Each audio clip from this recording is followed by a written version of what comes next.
Okay, so we are doing a question from the ATAR notes, specifically question 8. If you go through the question, it gives you a little bit of context what it's about. So we have a car traveling on a banked curve. The curve has a radius of 11. So what you should do is underline the key information. The track is inclined at 25 degrees, so 25 degrees there. And the mass of the car is 1,300 kilograms. Okay?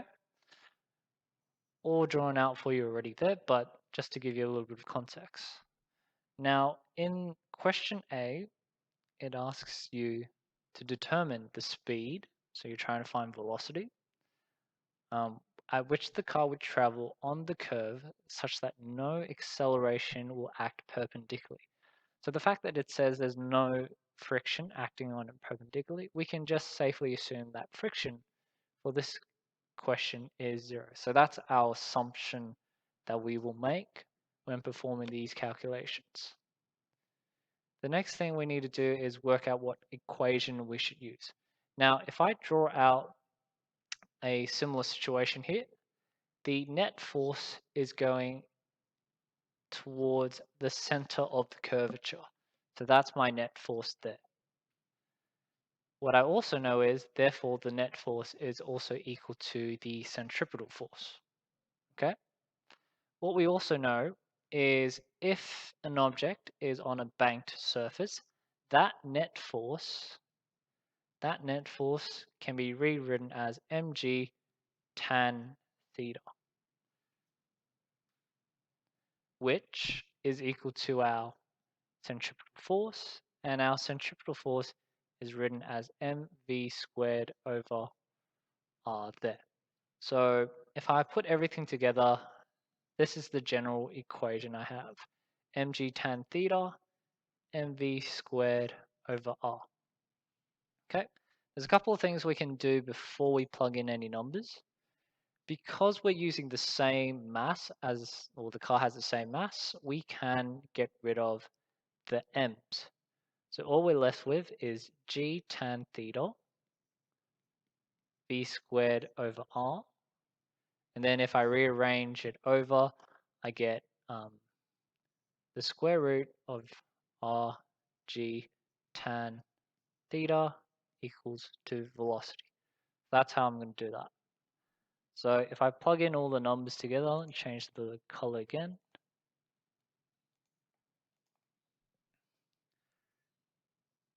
okay, the radius is 11. The acceleration due to gravity, g, is 9.8. In this case, it doesn't really matter if you use plus or minus, because we're not really focusing on if it's a vertical up or down. We're just using that as a value for the x side. Tan theta is 25 degrees, and so that will be our velocity. So if I plug it into my calculator,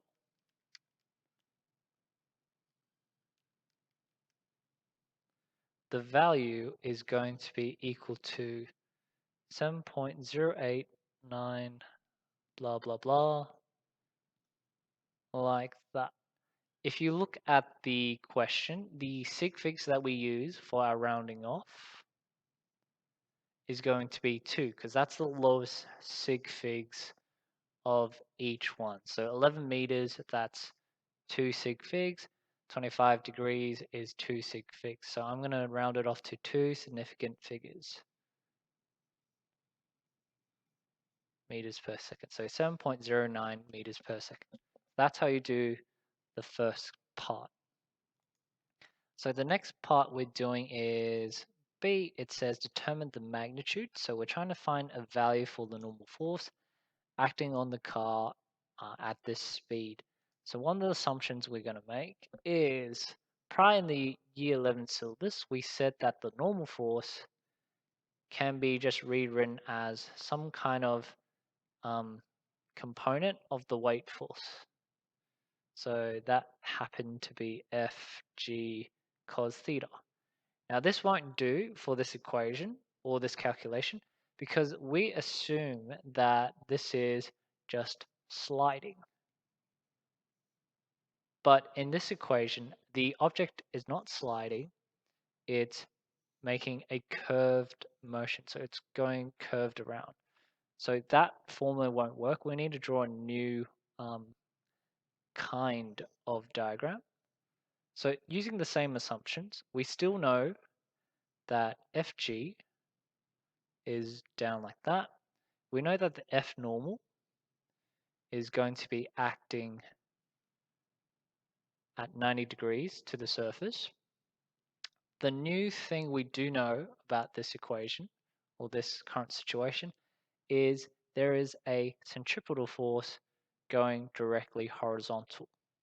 So these are the three arrows we have. If you actually form or connect these together, you actually create a right angle triangle. Let me show you. So you have the F centripetal force going directly horizontal. You have the weight force that is directly vertical. And then you have the normal force that kind of intersects both of them like that.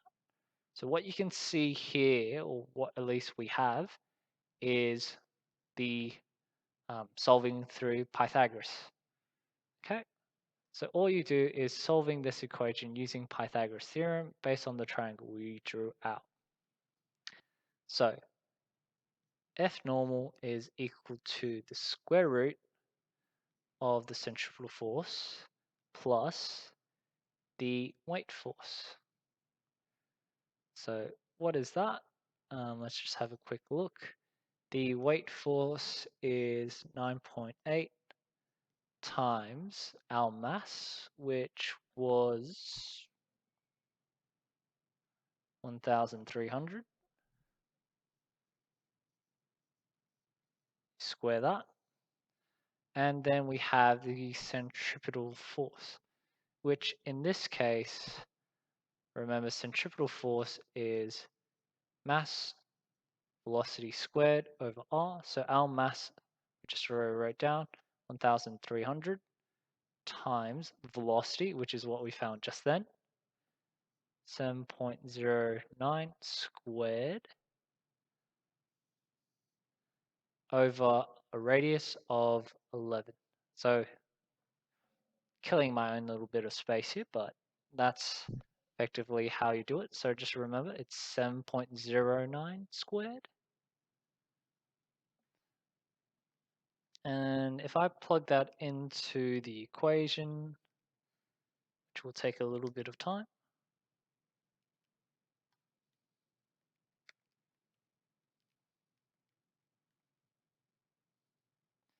I will end up getting a value of, alright, so just one quick correction. I did forget to put the squares, so not only do you square it the velocity, but you also square the value again. So I might just quickly rewrite that.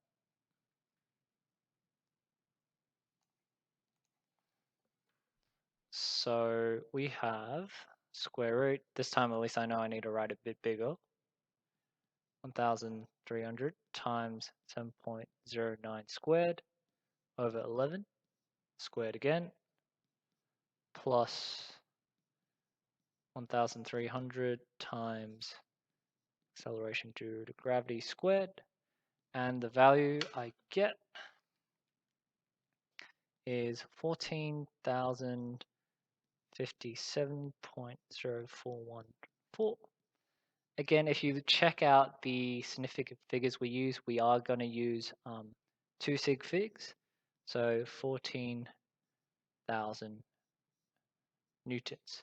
That's our normal force. That's going in that particular direction on our slope. Or you could just say perpendicular to the surface.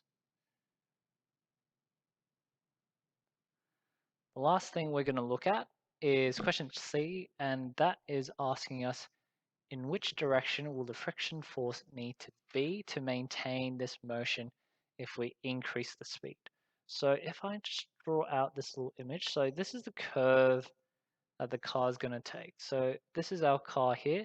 We're assuming it's on a banked road, It's going to go like this.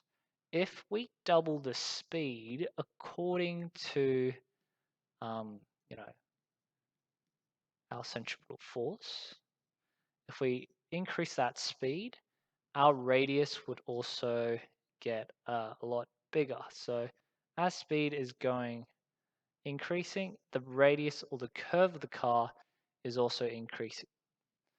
So in order to maintain the same motion as what we drew in the black there, our friction force needs to be acting down this way.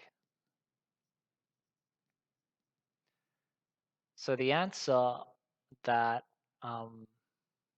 we need to write is friction